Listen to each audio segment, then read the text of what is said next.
Fala galera, tudo bem com vocês? Como é que tá? Aqui é o professor Gustavo para mais uma aula de Química. Vamos lá para o módulo 28, página 30, falar um pouquinho de poluição. Vamos lá? Bom, galera, para começar, vamos dar uma definida no que é poluição. Por quê? Para as pessoas em geral, né, para a maioria das pessoas, a gente relaciona poluição com sujeira. E não deixa de estar certo, mas não é só isso. Dentro da biologia e da química, a poluição ela está relacionada com qualquer tipo de desequilíbrio que um ambiente onde se vive uma comunidade de seres vivos possa sofrer. Resumindo, né? Usando palavras mais fáceis, a poluição, então, gente, é qualquer tipo de alteração que um ambiente sofre, tá? E que ele não deveria ter sofrido. Ou seja, qualquer tipo de alteração no ambiente. Então, a derrubada de árvores, o despejo de alguma substância que não deveria ser despejada, a retirada de algum material dali, o despejo de algum outro tipo de material. Então, vejam como poluição pode ser várias coisas diferentes. E não falamos apenas de poluição sólida. Existe a poluição em corpos d'água, existe a poluição atmosférica, que é a que vocês estão vendo na imagem. Deixa eu melhorar aqui. Olha esse monte de fumaça saindo, né? De várias indústrias químicas que estão aí funcionando. Isso também é poluição. Por mais que não seja aquela poluição tradicional que a gente costuma ver na rua, também é considerado um tipo de poluição. Por quê? Porque essa poluição está o quê? Alterando a composição da nossa atmosfera. Então, se ela está modificando o ambiente de uma comunidade, ela é considerada poluição, certo? Vamos continuar. Vamos falar primeiro de poluição atmosférica, tá? A poluição atmosférica, pessoal, é qualquer tipo de modificação que a nossa atmosfera pode sofrer. E o que é a nossa atmosfera? São basicamente os gases que ficam ao redor, e principalmente o oxigênio, nitrogênio, argônio, gás carbônico em menores quantidades, neônio, hélio, criptônio, hidrogênio, entre outros, tá? Todos esses gases ficam dissolvidos, né, misturados um no outro e estão no ar que a gente respira, tá? Só lembrando que o que a gente respira é oxigênio, o resto a gente só devolve para o ambiente, tá? Basicamente, podemos dizer que o ar é feito de dois gases, nitrogênio e oxigênio. Se você somar as porcentagens, as duas vão dar 99%. O outro 1% a gente divide em todos os outros gases que compõem a nossa atmosfera, tá? Então a gente chama esses outros gases de gases traços. Por quê? A gente não tem uma quantidade considerável, mas sim apenas traços desses gases. Tudo bem? Bom, e o que tem, né, a ver poluição com chuva, né, e chuva ácida? Antes de mais nada, a chuva que cai do céu, né, só pode cair do céu, não pode cair de nenhum outro lugar, ela já é naturalmente ácida. E aí a gente vai na origem disso. O que acontece? Como vocês podem ver aqui na composição, você vai encontrar metano, dióxido, ozônio, nitrogênio, amônia, monóxido de carbono, entre outras coisas. Principalmente enxofre, óxidos de nitrogênio, óxidos de enxofre e óxidos de carbono contribuem para essa acidificação da água. O que acontece? Dá uma olhada aqui embaixo do lado direito, né? Aqui embaixo do lado direito, você tem a fórmula do quê? Da água sendo misturada com o CO2, aquele mesmo que sai dos carros. O que acontece? Acaba acontecendo a formação do ácido carbônico. Esse ácido carbônico acaba tornando a água levemente ácida, mas isso já aconteceria naturalmente. Qual é o problema? Quando a gente polui a atmosfera, a gente acaba alterando a quantidade desse gás nela. E se eu aumento a quantidade desse gás, obviamente que eu vou formar mais ácido na água. Se eu formo mais ácido na água, esse ácido vai ser transformado, ou vai elevar, minto, vai aumentar a acidez da água. fazendo com que o pH dela diminua, né? Portanto, a poluição atmosférica é a grande responsável pela intensificação da chuva ácida, porque assim ela torna a água muito mais ácida do que ela deveria ser. Tá, mas aí você me pergunta: bom, a chuva já é levemente ácida, tem problema se eu aumentar a acidez da água? Tem, gente, tem sim, tá? Desde problemas supérfluos, como, por exemplo, estragar a pintura de carros, estátuas históricas e estruturas de mármore, como até danificar florestas, corpos d'água e, principalmente, influenciar na concentração, né, de oxigênio na água e no próprio pH dela.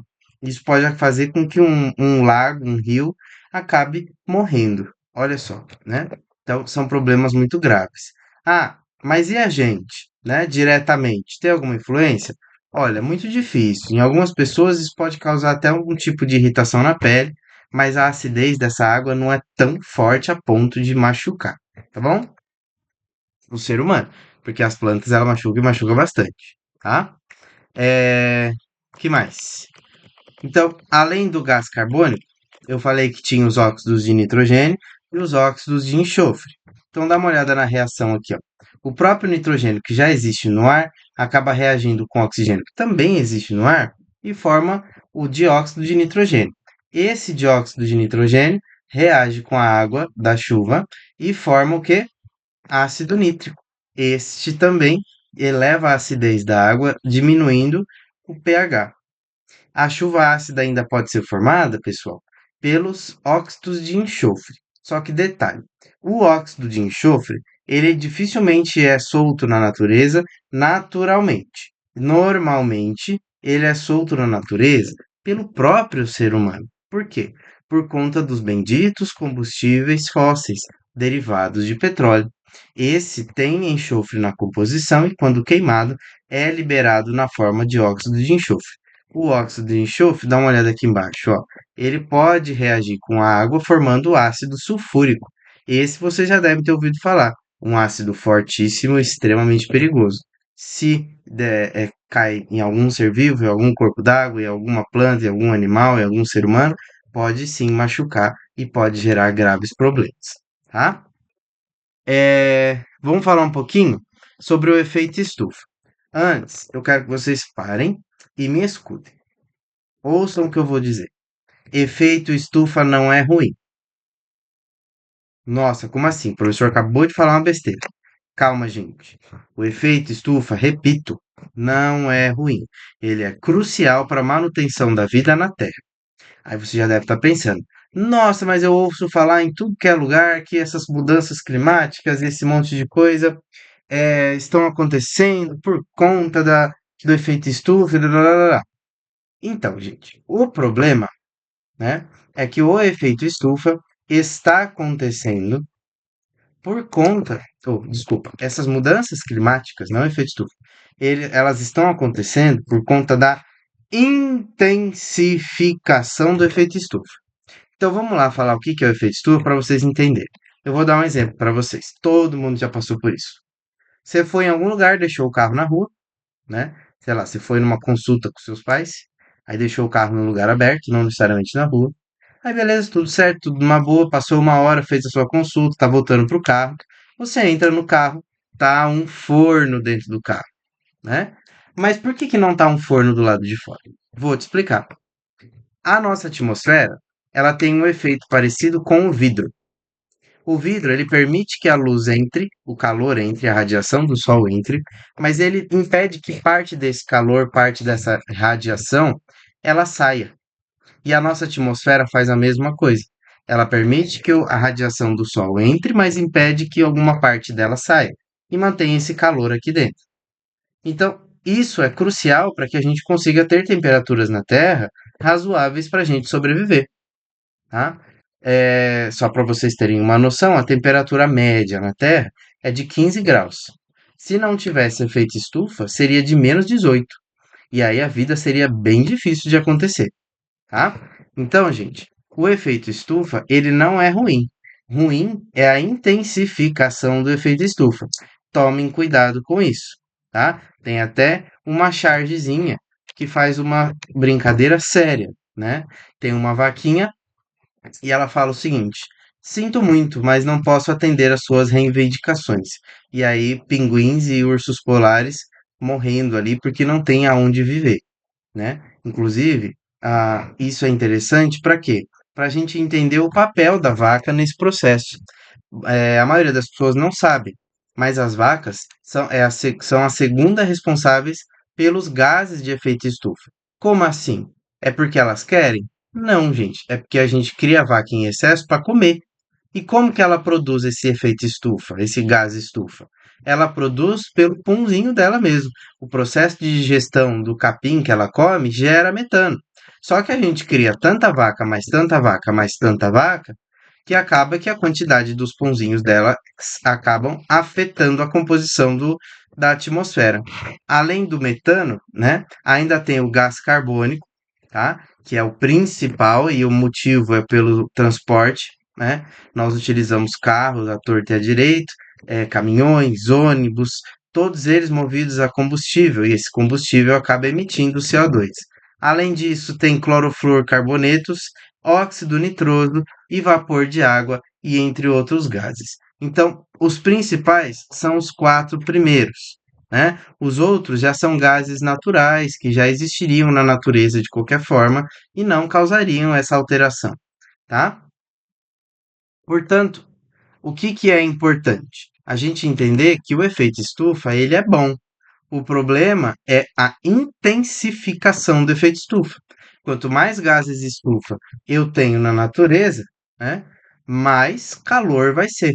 E aí você vai sofrer alterações consideráveis em toda a atmosfera, tá? É, Gente, aqui você tem uma leitura complementar, tá bom? E eu vou pedir para vocês realizarem essa aula, tá? Da página, perdão, só um minutinho. Ué, cadê o número da página, gente? Socorro. Da página 39 e da página 40 e me entregar em sala de aula, tá bem? Eu vou ficando por aqui e a gente se vê na sala de aula. Até a próxima, gente. Tchau, tchau.